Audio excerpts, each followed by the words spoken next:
सर्वांना माझा क्रांतिकारी जय भीम नमो बुद्धाय. प्रियाज यूट्यूब चॅनलमध्ये तुम्हा सर्वांचं मी मनापासून स्वागत करते. नसरापूरमध्ये जी घटना घडली त्या लहान छोट्या मुलीवरती जो अन्याय अत्याचार झाला आणि अतिशय विकृत पद्धतीने तिचा निगृण खून करण्यात आला. तो 65 वर्षाचा जो नराधम आहे, त्याला माणूस म्हणण्याच्या लायकीचा सुद्धा नाही आहे, तो जनावर सुद्धा म्हणण्याच्या लायकीचा नाही, इतका नीच पातळीचा तो कुत्रा. तर त्याने आत्ता जे काही कृत्य केले, याआधीही त्यांनी अशा प्रकारचे गुन्हे केले होते. दोन म्हणजे एका सख्ख्या त्याच्या भावाच्या मुलीवरती पण त्याने बलात्कार केला होता आणि बाजूला राहणाऱ्या एका 65 वर्षांच्या महिलेवरती सुद्धा त्याने अशाच प्रकारचं कृत्य केलं होतं. पण तेव्हा पुराव्यांअभावी तो ह्या प्रकरणातून सुटला होता. तर इतक्या हलकट क्वालिटीच्या, इतक्या नीच दर्जाचा तो व्यक्ती, त्याच्याबद्दल बोलायला सुद्धा इतकी चीड येते आहे. अक्षरशः असं वाटतं की ह्याचा खून करावा का, ह्याला काय करावं. ह्याचा त्या बाळासाठी खूप जीव तळमळतो आहे. की आरोपी जो आहे तो नराधम, तो कांबळे, तो पहिल्यापासूनच विकृत असल्याची त्या गावातील नागरिकांकडून माहिती मिळाली आणि पुणे पोलिसांनी नराधम आरोपीच्या घराला नोटीस लावली आहे. आरोपीने गावामध्ये कोंबड्यांवर, शेळ्यांवरती देखील अत्याचार केल्याची माहिती समोर आलेली आहे. 20 वर्षांपूर्वी आरोपीला गावातून हाकलून देण्यात आलं होतं. या आरोपीने गावातील काही महिलांवरती अत्याचार केल्याचे समोर आले आहे. ज्या शेतामध्ये कामाला जाणाऱ्या महिला असायच्या, तर हा त्यांना सुद्धा हाताला वगैरे पकडून ओढायचा किंवा त्यांचे कपडे ओढायचा.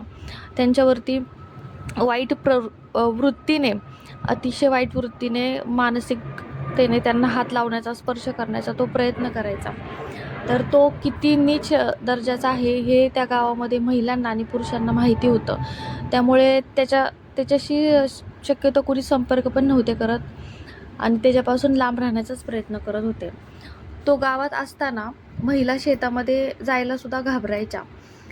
नसरापूर गावामध्ये एका वयोवृद्ध महिलेवर त्याने कोयत्याचा धाक दाखवून अत्याचार केला होता. तो कुत्र्यांवरती पण अत्याचार करायचा आणि कुत्र्यांना फाशी द्यायचा, अशी माहिती त्या गावातल्या गावकऱ्यांनी दिली आहे. आरोपीने त्याच्या भावाच्या मुलीवरती सुद्धा बलात्कार केला होता, हे त्याच्या पत्नीला माहिती होतं. त्या कांबळेच्या बायकोला हे सगळं माहिती होतं. पण त्याच्या बायकोने कुणालाही ह्याबद्दल कधीच काही सांगितलं नाही, काही बोलली नाही ती. आणि आरोपीचा मुलगाही त्याच मानसिकतेचा आहे, जसा तो कांबळे आहे ना, त्याच मानसिकतेचा त्याचा मुलगा देखील आहे, असं गावातले लोक सांगतात. पण त्याने एका वृद्ध व्यक्तीवरती कोयत्याने वार केला होता आणि आरोपीचा मुलगा महिलांना पकडण्याचा प्रयत्न करायचा. पूर्ण गावाने त्याला 20 वर्षांपूर्वी वाईट टाकलं होतं आणि कोणीही त्यांच्या लग्न कार्यामध्ये सुद्धा जात नव्हतं, त्यांनाही बोलवत नव्हतं. गावकऱ्यांशी त्यांचा कुठलाही संबंध येत नव्हता, अशी माहिती समोर आली आहे. तर ज्या वयस्कर जी महिला होती, जिच्यावरती तिचं वय पण 65 ते 70 वर्षांची ती वृद्ध महिला होती, ती काहीतरी काम होतं तिचं, थोडंसं कामानिमित्त ती घरातून बाहेर गेली होती. तेव्हा घराच्या बाजूलाच असलेली एक अशी छोटी मोरी टाईप असतं बाथरूम, तर त्या मोरीमध्ये हा लपून बसला होता. संध्याकाळच्या वेळेस हा त्या मोरीमध्ये लपून बसला आणि ती महिला जेव्हा परत आली घरामध्ये, तेव्हा रात्री 1:30 ते 2च्या सुमारास त्याने तिला कोयत्याने धाक दाखवला आणि तिच्यावरती जबरदस्ती केली, तिच्यावरती बलात्कार केला त्याने आणि खूप विकृत पद्धतीने तिच्यावरती सुद्धा त्याने अन्याय केला होता. अक्षरशः त्या महिलेच्या घरचे जे होते, तिचे नातेवाईक वगैरे होते किंवा त्या ठिकाणी राहणारे बाजूचे, तर त्यांनी कोर्टामध्ये साक्षी पुरावा दिला होता की हो, ह्यांनी केलं, ह्या महिलेवरती अन्याय केला, आम्ही आहेत साक्षीदार म्हणून आहोत. तर त्या वृद्ध महिलेची साडी वगैरे रक्ताने भरलेली होती आणि तिचे खूप हाल केले त्याने. त्याच रात्री पहाटेपर्यंत ती महिला ते घर सोडून ती भोरला गेली, तिच्या लेकीकडे गेली. ती महिला तिच्या लेकीकडे गेली आणि तिने घडलेला प्रकार सर्व तिच्या मुलीला सांगितला.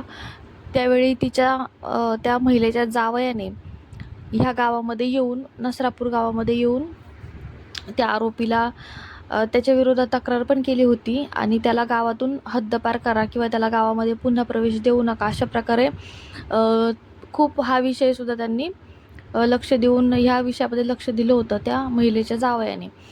पण त्यानंतरनं पाठपुरावा केला गेला नाही जसा पाहिजे तसा, आणि शिवाय पुराव्यांअभावी तो जो व्यक्ती आहे कांबळे, तर तो सुटला होता ह्या केसमधून. पण येत नव्हता तो इकडे नसरापूरला, काही कामानिमित्त आला होता असं गावकरी सांगतात, की काही दिवसांपूर्वीच तो तिथे आला होता. आणि त्याला ही छोटी बाळ, ती 3 ते 3.5 वर्षांची जी मुलगी होती, तर त्याला ती दिसली, आणि त्याचा मुळातच तो तसा विकृत स्वभाव असल्यामुळे ते बाळ त्या विकृतीला बळी पडलं गेलं.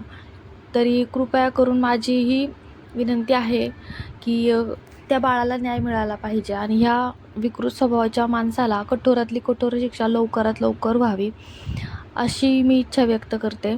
आणि अशा प्रकारचे गुन्हे पुन्हा होऊ नये यासाठी कृपया करून आपल्या मुलाबाळांकडे लक्ष द्या. 2 कामे कमी करा, पण मुलींकडे, मुलगी असो किंवा मुलगा असो, लक्ष द्या कृपया. या व्हिडिओतून एवढं सांगायचं होतं. धन्यवाद. नमो बुद्धाय.